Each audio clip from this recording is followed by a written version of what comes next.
अपने पूर्व भव की घटना सुन मैं अत्यंत संवेदित हुई। उस सांस छोड़ते हुए मैंने पूछा, तपोधन, 12 वर्ष बीत गए मुझे प्रारब्ध भोगते, सुख का सूर्योदय कब होगा मेरे जीवन में? आशा का दीप प्रज्वलित करते हुए मुनिश्री ने कहा, निराश होने की कोई बात कहाँ है। 12 वर्ष का समय बीत गया तो तुम्हारा दुख भी बीतने को ही है। कुछ दिनों पश्चात तुम्हारे मामा सूरसेन यहाँ आएंगे और उसी के साथ तुम्हारे जीवन में सुख सूर्योदय होगा। वे तुम्हें अपनी राजधानी हनुपुर ले जाएंगे। पवनंजय वहीं तुमसे मिलेंगे। देखो, छठे देवलोक का आयुष्य पूर्ण कर एक महारद्विग देव तुम्हारे उदर में पुत्र के रूप में आया है। वह बहुत पुण्यवान है। सारे संसार में अपने वीरत्व और तेजस्विता की छाप छोड़ता हुआ वह तुम्हारे नाम और कुल को गौरवान्वित करेगा। मान हनुपुर की धरती पर उतरा और अंजना पुनः वर्तमान में लौट आई। जिज्ञासा, हमदर्दी, आश्चर्य और आत्मीयता भरे स्वागत के अंजना अंजना ने हनुपुर के राजभवन में प्रवेश किया।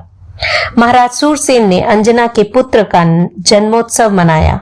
बालक का नाम हनुमान रखा गया। विजयोल्लास के साथ युवराज पवनंजय ने रत्नपुर में प्रवेश किया। पूरी नगरी युवराज के सम्मान में दुल्हन सी सजी थी। मुग्ध सी फूल बरसा हो रही थी। नृत्यांगना की तरह नृत्य गान में मस्त थी। बंधनवारों से लदी थी। सौभाग्यवती महिलाओं के मंगल गीतों से अनुगुंजित थी।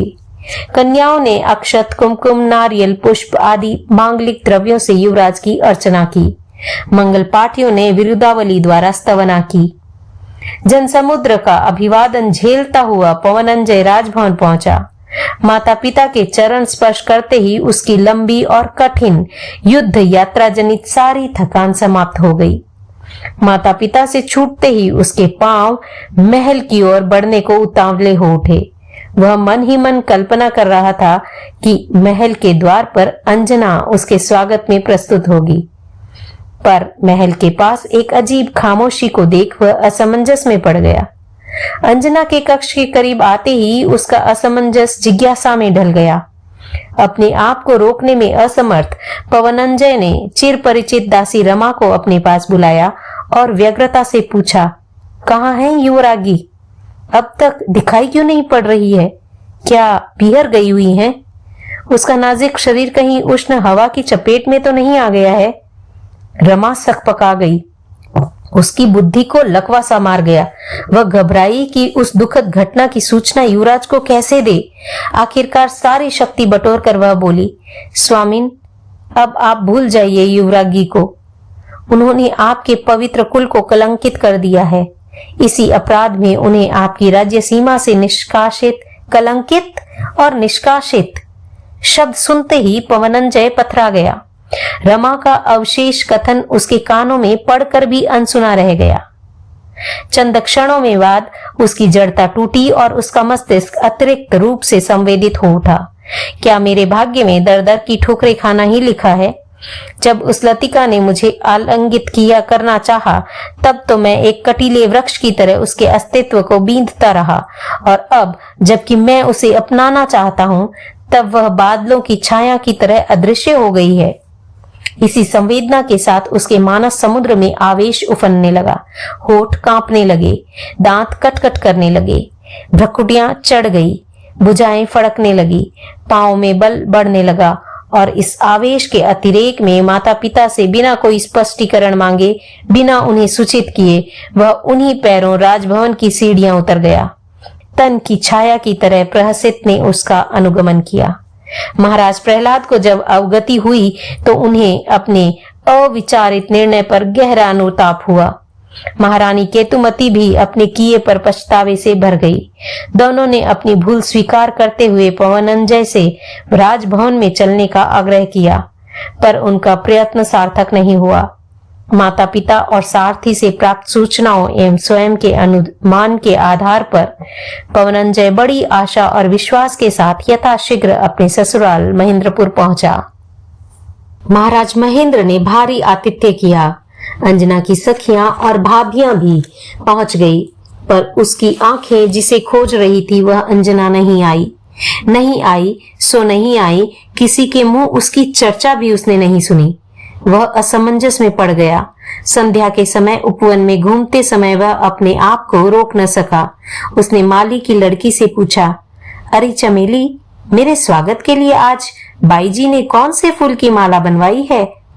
एक निश्चल शिशु की तरह चमेली ने तपाक से कहा, जीजा जी कहाँ है यहाँ बाई जी? वे जिस दिन यहाँ आई थी उसी दिन उन्हें निकाल दिया गया था। किसी ने उन्हें भोजन के लिए भी।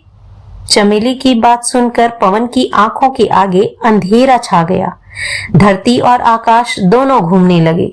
विकल्पों के झूले में झूलता हुआ वह पुनः राजभवन में आया। दुख की गठरी खोल उसने महेंद्रपुर के राज परिवार को दुखी बना दिया। सबकी आंखों में पश्चाताप के आंसू बहने लगे। जितनी बड़ी आशा के साथ पवनंजय महेंद्रपुर आया था, उससे भी बड़ी निराशा और हताशा के साथ वह वहां से विदा हुआ। इतनी बड़ी कि उसकी जिजीविषा अंतःकरण से विदा का अंतिम संदेश सुनाने लगी। इसी भावधारा में बहते हुए उसने मार्ग में प्रहसित से कहा, मित्र, आज मेरी आशाओं में आग लग चुकी है। इस झुलसती जिंदगी की असह्य दाह को सहने की अपेक्षा इसे विसर्जित करना ही अधिक श्रेयकर है। पवन की इस अकल्पित बात को सुनते ही प्रहसित की चेतना की समस्त तार एक साथ झंझना उठे। मूर्छित मन में प्राणों का सा संचार करते हुए उसने कहा, मित्र, तुम इतने हताश और निराश क्यों होते हो? जब तक मेरे शरीर में रक्त की एक बूंद भी अवशेष है, जीवन की एक सांस भी मौजूद है, मैं तुम्हारे लिए इस धरती का चप्पा चप्पा छानूंगा। पहाड़, जंगल, नदी तटों पर अबाध गति से हमारे चरण बढ़ते रहेंगे। एक न एक दिन अवश्य अंजना से हमारा साक्षात्कार होगा। प्रहसित को सुन पवन की आशाओं के बुझते दीप फिर जगमगा उठे। पूरे उत्साह के साथ वह पथरीली घाटियों, सघन झुरमुटों, खेतों और खलिहानों में अंजना को खोजता हुआ महीनों तक घूमता रहा, पर कहीं भी उसका नामो निशान तक नहीं मिला। निराशा और हताशा के काले कजरारे बादल फिर उसके हृदय आकाश में मंडराने लगे। जीवन में अंतिम बार हार कर वह आत्मघात की तैयारी करने लगा। रत्नपुर और महेंद्रपुर दोनों ओर से अंजना की खोज का सघनतम प्रयत्न चल रहा था। इस प्रयत्न के अंतर्गत सैकड़ों हजारों व्यक्तियों को दूर दूर तक के प्रदेशों में भेजा गया था। उन्हीं व्यक्तियों में से कुछ व्यक्ति घूमते घूमते हनुपुर पहुंच गए। अंजना को वहां देख वे अत्यंत प्रसन्न हुए। शुभ संवाद ले उनमें से 2 व्यक्ति तत्काल पवनजय की दिशा में रवाना हुए। इधर पवन अग्नि स्नान कर आत्मदाह की तैयारी कर रहा था और उधर से वे दोनों वहां पहुंच गए। अंजना के मिलने का संवाद पा पवन की आंखों में एक नई चमक उभर आई। नवजीवन का अनुभव करते हुए उसने हनुपुर के लिए प्रस्थान किया। राजभवन में प्रविष्ट होते ही उसका भव्य स्वागत किया गया। स्वयं महाराज सुरसेन उसे महल में ले आए। बुझे हुए दीपक जगमगा उठे। वाद्य यंत्रों के साथ संगीत की स्वर लहरियां थिरकने लगी। अनायास ही एक उत्सव का सा रंग जमने लगा। इसी राग रंगमय माहौल में पवन का स्वागत करने के लिए अंजना प्रस्तुत हुई। एक दूसरे को देखते ही दोनों रोमांचित हो उठे। बरसों से बिछड़े 2 पक्षियों का एक डाल पर अवतरण देख हनुपुर के राजभवन के उपवन का हर फूल खिल उठा।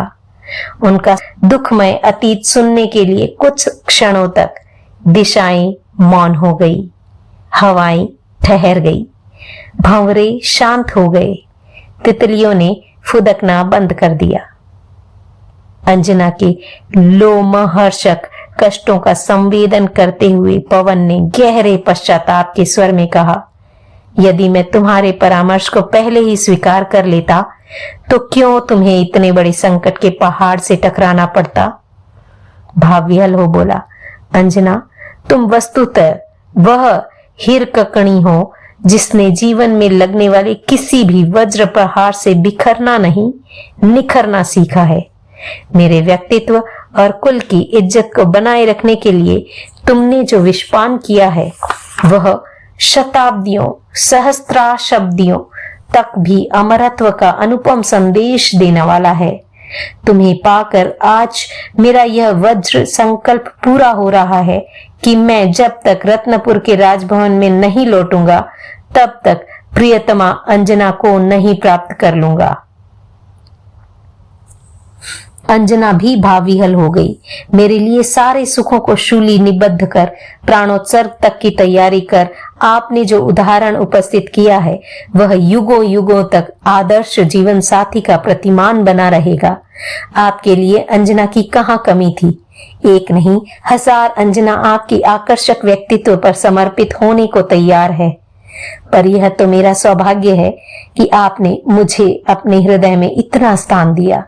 मुझे आपकी अर्धांगिनी बनने का गौरव मिला। जरा गंभीर होकर बोली, अब आप धूमिल अतीत को न सहलाएं। भाग्य में जो लिखा था वह हो गया। उज्ज्वला वर्तमान हमारे सामने है। हम नई जीवन यात्रा का प्रारंभ करें। अंजना के माता पिता और सास ससुर भी हनुपुर पहुंच गए। सबने अंजना के साथ किए गए अपने अविचारित, अमानवीय एवं निर्दय व्यवहार के लिए अत्यंत सरल भाव से क्षमा याचना की। पश्चाताप शब्दों की अपेक्षा आंखों से ज्यादा प्रवाहित था। अंजना ने अपने हृदय को विशाल बनाया। आप लोग इस घटना को लेकर इतने दिलगीर क्यों हो रहे हैं? इसमें आपका कोई दोष मैं नहीं देखती। पूर्व जन्म के मेरे ही एक दुष्कृत्य की यह एक नियति परिणति थी। अन्यथा आप मेरे साथ ऐसा व्यवहार करना कब चाहते थे? होनहार के समक्ष कौन बौना नहीं है? अंजना की इस विशाल हृदयता के समक्ष सब प्रणत थे। इस घटना से महाराज प्रहलाद इतने अधिक संवेदित हुए कि उन्हें संसार से वैराग्य हो गया। पवनंजय को राज्यभार संभाला और वे स्वयं संयम के राजपथ पर बढ़ गए। महारानी केतुमती ने भी उनका अनुगमन किया। दुखों के इस विहड़ अरण्य को पार करने के बाद पवनंजय और अंजना भी संयम के राजपथ पर बढ़ने के लिए उतावले हो रहे थे, पर कर्तव्य की चौखट पर उन्हें कुछ समय तक रुकने का आग्रह हो रहा था। पवन और अंजना पुत्र हनुमान की शिक्षा दीक्षा के लिए जागरूक हो गए। जब हनुमान राज्य व्यवस्था को संभालने के लिए एक अनुभवी राजा की तरह सक्षम हो गए तो उनका राज तिलक कर उन्होंने अभिनिष्क्रमण कर दिया।